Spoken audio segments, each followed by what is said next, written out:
Pleasure bringing in Zac Gallen right now. This man will be starting the All-Star Game for the National League. Of course, he's had a tremendous season for the Arizona Diamondbacks. Zac, good to see you. What a thrill it must be. You're going to be starting the All-Star Game. You too, fellas. Thanks for having me. Yeah, it's been a whirlwind for sure.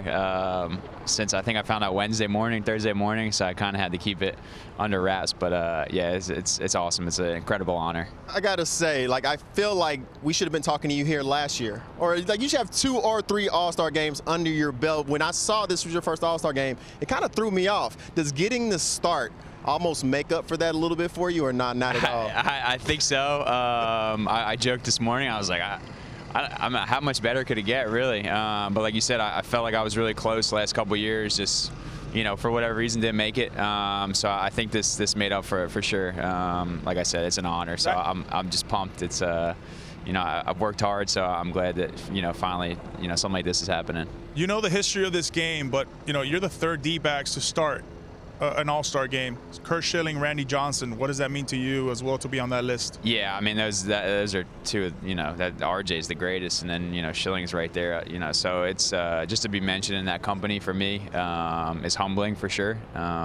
You know, those guys did incredible things for the organization. So to be able to, you know, somewhat follow in their footsteps is awesome. So what is the plan going in? I mean, we'll probably hit up Cole on this as well, but you're normally going in trying to get 5, 6, 7, 8 innings plus.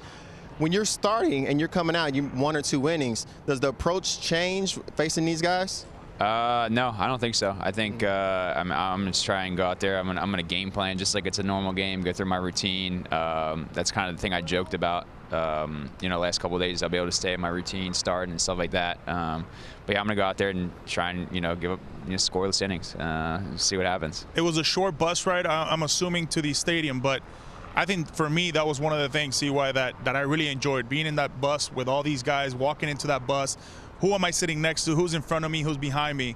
How was that for you? So we took like car. So it was just me and Rob Thompson. So it was nice to kind of get to know him, chat a little bit just about, you know, all things Philadelphia, just, you know, things in common. So I haven't had the bus ride yet with the guys, but saw a few guys when we got here last night. You know, 5-year-old me is kind of like, who would have thought, really? So yeah, it's been awesome. Moments like this, it's interesting, Zac, because you can kind of appreciate where you were. As a kid, you were born and raised in New Jersey, grew up a huge Cardinals fan, you idolized Mark McGwire. You're then drafted by the Cardinals. Just tell me what that moment was like. Obviously, you didn't play for them, trades happen, etc. But you grew up a Cards fan and you got drafted by the Cards. I did. I joked today, I think '99 was the All-Star game where McGwire was like swatting balls at Fenway. That was my first recollection of really watching ESPN. That's how I grew up a Cardinals fan. And then the draft was kind of organic. Day 1 didn't work out how I expected it to.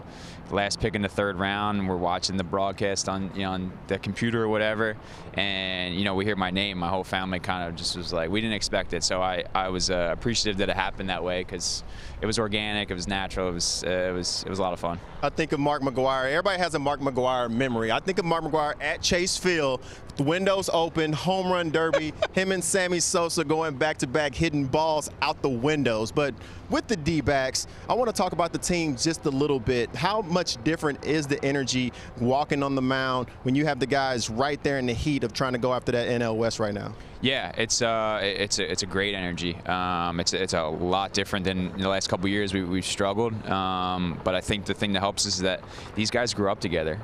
They've been playing, you know, since they were 18. So those guys kind of came in the clubhouse, and the veterans we had already just wanted to fit in with those guys. They looked like they were having fun, and I think we're kind of, you know, we leaned into our identity. It's a lot of fun to watch. We play really good defense. You know, we hit well late in the game. We have a clutch gene, and we pitch the ball really well. So it's a good recipe for success, if you ask me. I do remember earlier in spring training you said we want to be under the radar.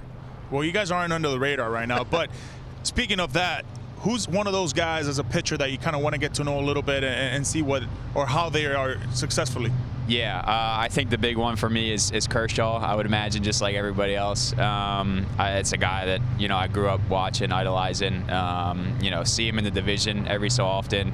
So I think this, you know, couple days I'll try and pick his brain, see what he's got. I'm infatuated with the guys who've done it for a long time. I understand, like, just that's, you know, there's something special about that. So I kind of want to pick his brain more about just routine and all that stuff, and how he's done it for so long and stayed at the top. Last one for you, Zach, only because we all have young kids. As a 5-year-old, you didn't want to play T-ball, so you played Little League against 7- and 9-year-olds? Tell me about that. Yeah, I didn't want to play T-ball. I was not a fan of everyone wins, everyone gets $1 at the snack stand after the game. There was no score, all that stuff. My dad was the coach of the 7- and 9-year-old Yankees, and I just wanted to play, and my dad was like, yeah, I'll just give him a jersey, throw him in right field. And the commissioner of the league was like, no, you have to draft him.